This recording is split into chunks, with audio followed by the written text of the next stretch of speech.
The wrestling world just exploded, and I mean absolutely detonated in a way nobody saw coming. Jon Moxley is back in WWE. Not just back, he returned to Monday Night Raw in the most shocking, most insane circumstances imaginable, and it's all because of Roman Reigns. Yeah, you heard that right. The Tribal Chief himself orchestrated one of the most stunning comebacks in recent WWE history, and it happened in the aftermath of what might be the most devastating betrayal we've witnessed in years. Seth Rollins, the so-called visionary, the man who preached loyalty and unity, just stabbed everyone in the back, and the fallout is nothing short of nuclear. Let me paint you the picture of what went down, because if you missed Raw this week, you missed witnessing history. The show opened with tension you could cut with a knife. Roman Reigns stood in the center of that ring, the undisputed WWE Universal Championship over his shoulder, Paul Heyman by his side, and you could feel something massive was brewing. The Tribal Chief had been calling shots, making moves behind the scenes, and everyone knew some kind of reckoning was coming. But nobody, and I mean absolutely nobody, could have predicted what was about to unfold. Before we go any further, do yourself a favor right now, smash that subscribe button and hit the notification bell because we're bringing you the most insane highlights, the biggest moments, and the deepest breakdowns in wrestling, and you don't want to miss a single second of what's coming. Now, let's rewind a bit to understand just how we got here, because this story has layers that go back months, and every single piece matters. Seth Rollins has been on this crusade, right? The visionary, trying to unite the roster against what he called tyranny, against the dominance of Roman Reigns and the bloodline. He talked about revolution, about taking back WWE for the people, about standing up to the oppressive regime that Roman had built. And people bought in. Superstars rallied behind Seth. He became this figurehead of resistance, this symbol of hope for everyone tired of bending the knee to the Tribal Chief. But here's the thing about revolutions, they're messy, they're complicated, and the people leading them aren't always who they claim to be. Seth Rollins has always been complicated. This is the same man who turned on the Shield back in the day, shattering the brotherhood between himself, Roman Reigns, and Jon Moxley, then Dean Ambrose, with a chair shot that echoed through wrestling history.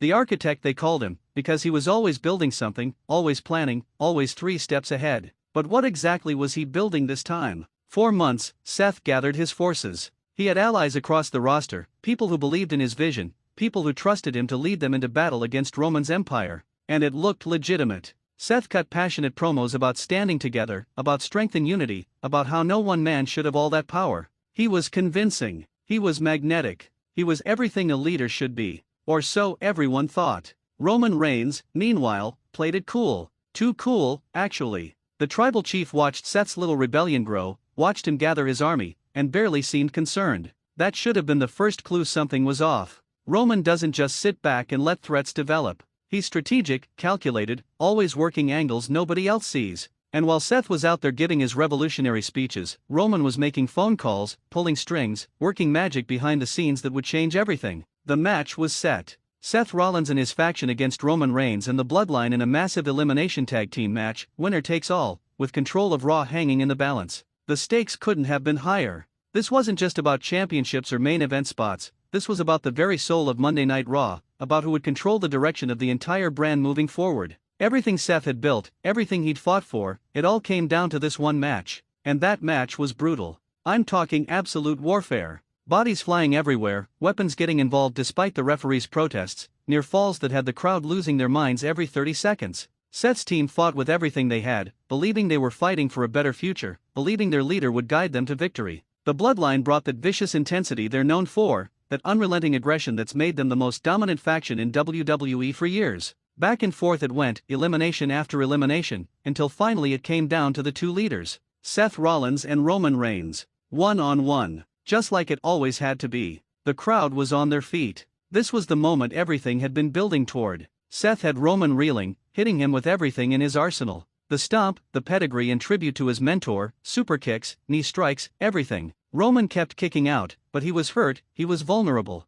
For the first time in forever, the Tribal Chief looked beatable. Seth climbed to the top rope, the crowd behind him, ready to deliver the final blow that would end Roman's reign of terror and usher in a new era for Raw. And that's when it happened. That's when Seth Rollins revealed his true colors in the most sickening way possible. Instead of going for the win, instead of finishing what he started, Seth looked out at his teammates at ringside, the people who had trusted him, who had bled for him, and he smiled. Not a smile of triumph. A smile of betrayal. He climbed down from the top rope, walked over to Roman Reigns, and extended his hand. The arena fell silent. Nobody could process what they were seeing. And Roman, that calculated mastermind, he smiled back and took Seth's hand. The beatdown that followed was vicious. Seth turned on every single member of his own team. The visionary's vision was never about revolution, it was about evolution. His evolution, his rise to power. The whole rebellion, the whole unity movement, it was all a con, an elaborate scheme orchestrated between Seth Rollins and Roman Reigns to consolidate absolute power. Seth delivered stomps to people who had called him brother. He hit pedigrees on people who had trusted him with their careers. And Roman and the bloodline joined in, decimating everyone who had dared to stand against them. It was a massacre. It was a statement. It was the ultimate betrayal. The crowd was in shock. The commentary team couldn't believe what they were witnessing. Grown men and women in the audience had tears in their eyes, not because of the violence, but because of the depth of the deception. Seth Rollins, the man they'd cheered, the man they'd believed in, had been playing them all from the very beginning. And he stood there in the ring, arm raised alongside Roman Reigns, the new right hand of the tribal chief, laughing at everyone who'd been stupid enough to trust him. But Roman Reigns isn't one to share power, not really. As Seth celebrated his masterful manipulation, as he soaked in the hatred pouring from the crowd, Roman grabbed a microphone. "You did good," Roman said. "You brought them all together just like I asked. You made them believe just like we planned. But there's one more thing I need you to do." Seth looked confused for just a second, and that second was all it took. Roman nodded to the ramp, and the lights went out.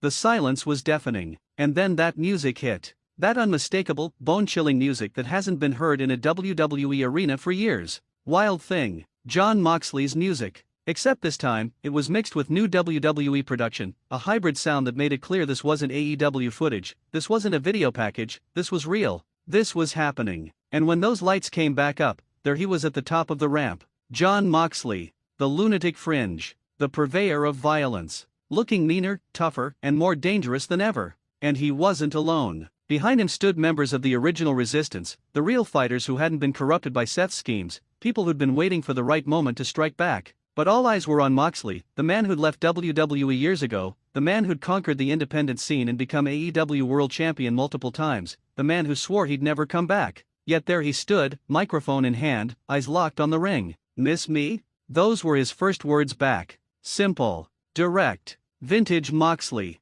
"Seth, you always were a snake. But Roman, I gotta hand it to you, this was good. Real good. Bringing me back to clean up your mess? That's smart. That's tactical. But here's what you need to understand, I'm not here because I forgive. I'm not here because we're friends. I'm not here to bend the knee to anybody." He started walking toward the ring, the crowd absolutely losing their minds with every step.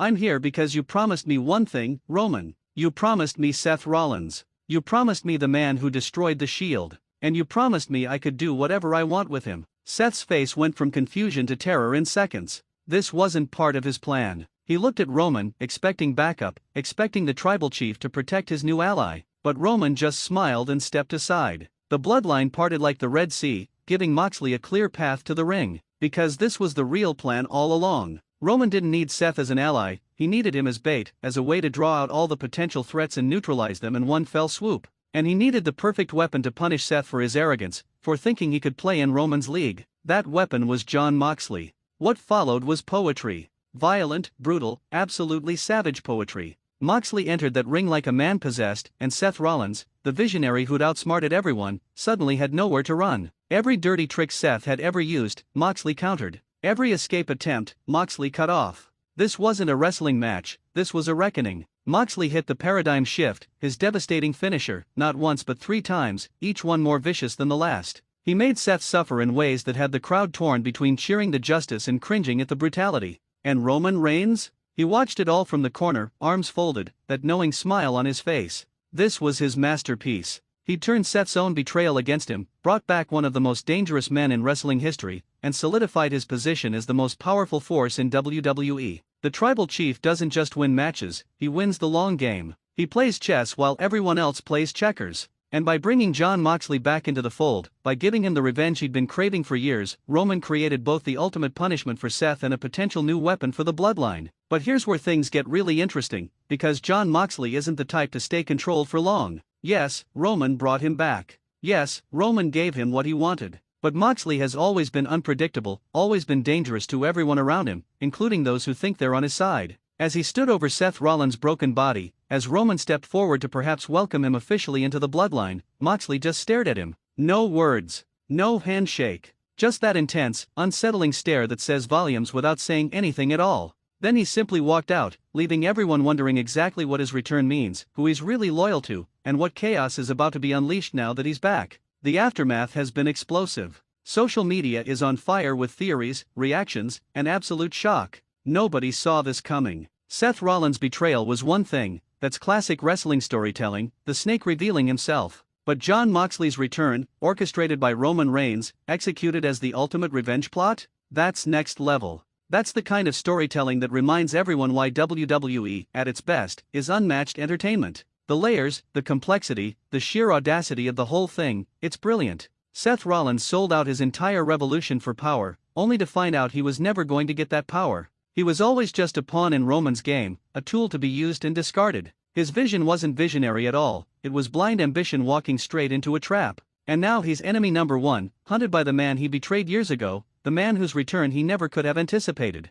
There's no alliance to protect him now. There's no backup plan. There's just Jon Moxley, hungry for vengeance, and seemingly backed by the most powerful man in WWE. The questions moving forward are endless and absolutely fascinating. Is Moxley really aligned with Roman, or was this just a temporary arrangement to get what they both wanted? Will Moxley target the championship, setting up a collision course with the tribal chief? How will Seth Rollins survive now that he's got nowhere to hide and the most dangerous wrestler in the world hunting him? And what about the rest of the roster, the people caught in the crossfire of this massive power play? Raw just became the most unpredictable show in wrestling, and honestly, we're here for every single second of it. Jon Moxley's return changes everything. The man who made his name as the wildcard of the Shield, who left WWE and proved he could thrive anywhere, who became a legend in his own right outside the company, he's back, and Raw will never be the same. Whether you're a fan of his no-holds-barred style, his intense promos, or just his pure unpredictability, there's no denying his return is a game-changer. And with Roman Reigns pulling the strings, with Seth Rollins exposed as the ultimate snake, we're looking at a storyline that could define the next year of WWE programming.